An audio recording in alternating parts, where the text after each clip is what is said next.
Hello for the second Sunday of Easter.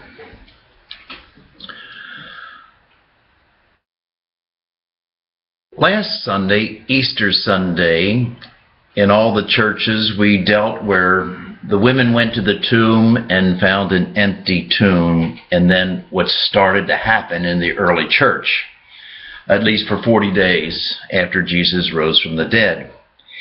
And I always find that this is very amusing or interesting or insightful on this new Jesus Christ, who is alive and well with a resurrected body, and spooky things happened, sort of interesting, crazy things happen.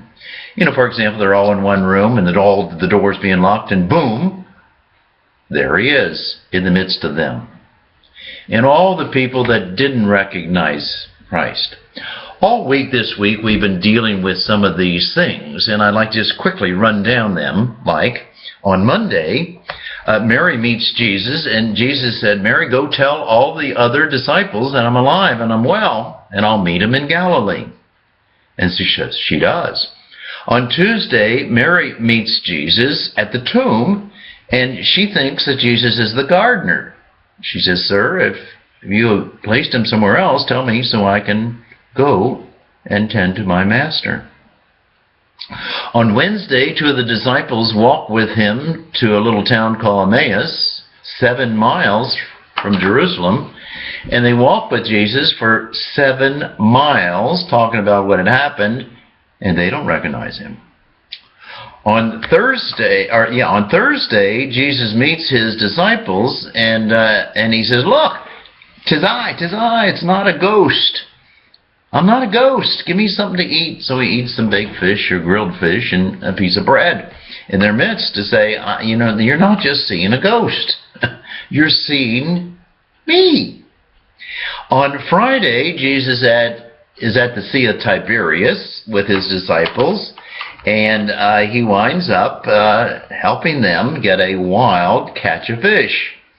A full boatload of large fish, not even a boatload, they had to use another boat, 2 boatloads of large fish. And as it says there in the Gospel, 153 large fish. And they were fishing all night. On Saturday, as far as Jesus teaches them or rebukes them for not listening to Mary Magdalene. And she says, "He's alive, he's not there, I saw him." And they don't believe him. And then today, Saturday, Sunday, it's Thomas, the doubting Thomas, who I find might be the patron for all of us. Because I think all of us, we would like to have a deeper faith. Not that we are just doubting, but a deeper faith. And Thomas sort of is the fall guy, or the doubting Thomas of history. Well, this morning when we look into that, I love this gospel. And in fact, Saturday morning, I had a funeral for a good friend of mine, Dave, who was exactly the opposite of a doubting Thomas, but was a believing Dave. And so I asked the family if I could use this for his funeral gospel mass, and they said, sure. And let me just tell you a couple things about faith. Well, first of all, I gave this fellow, Dave Bunnell, instructions when I was early on at the Newman Center, way back when. And I've kept in contact with him and his wife Patsy and some of the kids over in the last years. And this past week I get a call, or 2 weeks ago, I get a call from his wife, Patsy, by saying, David is really sick, and he had esophageal cancer. and they sort of thought they had it under control, but it had metastasized, and it wound up to be liver cancer, and his days were limited. So she said, "Would you come over and see him?" I said, Sure. I didn't even know he was this bad. So, yeah, I'll come over and give him the sacrament of the sick, and if he wants to confess his sins and so forth, that would be good. Well, I did. I went over there Holy Thursday. That's why I kept up the picture of Christ at the Last Supper, Salvatore Dali, Holy Thursday. And what hit me was that one sentence that Jesus says to Thomas, "Blessed are those who have not seen and have believed." Well, I find that this Dave was one of those who really believed and has not seen, like you and I. And I go into the back porch, and he's sitting there, and it didn't look good. And he says, "Will you make sure will you do my funeral?" Well, people don't like to talk about their funeral. Many priests don't like to talk about funerals. And many priests don't like to talk about death, especially the person who is dying.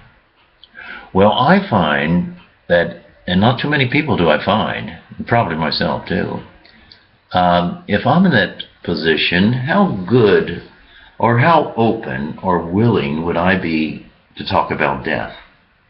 And this David did, and just impressed me to no end. And so we talked about the past, and the appreciation for one another, and the friendship, and facing Jesus and trusting in Jesus and confessing his sins, and he received the sacrament, the anointing of the sick, and if anybody was ready to meet his Maker, it was he, and he did. He's been in the news. He's a golfer, and he did the Larry Gilbert tournament, and he did youth golf, and so all those things. But from my perspective, he certainly was not a doubting Thomas, but he was a believing Dave. And so these crazy things happen. And one more thing this week, it's been at least a couple weeks, and that is this past Wednesday was the 48th anniversary of my ordination back in 1965. And somebody gave me a card for my anniversary, and here's the card, and I read it on the day of my anniversary. It said, "Celebrating your anniversary in the Lord's service, may you be richly rewarded by the Lord." It's taken from the book of Ruth. "God has blessed you with a special ability to reach out to others in such loving, caring ways. You've helped so many people and touched so many lives. No wonder you're thought of warmly, not just on your anniversary, but all year long. With love, from Sandra. Sandra and family." Well, Sandra Minks was a friend of mine from way back when, over at Christ the King and at Pax Christi and over the years. And the thing that touched me so much is I read this card that I was given on Wednesday. Wednesday was April the 3rd.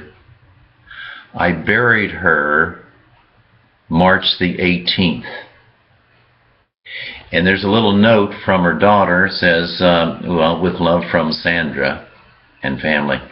And the daughter says, "This was the last favor Mom asked of me, to pick out a card for you." Isn't that unbelievable? She too had a stroke and was dying and so forth, and it was prolonged death. And she's thinking of other people. Got it together. Not a doubting Thomas, but a believing Sandra. Well, the point of this is, I think many of you people are not doubters, but believers. I think most of us believe. I think most of us believe that we should believe a little bit deeper, a little bit more intense, or trust the words of Jesus more. But I believe that one sentence in today's gospel really super duper applied to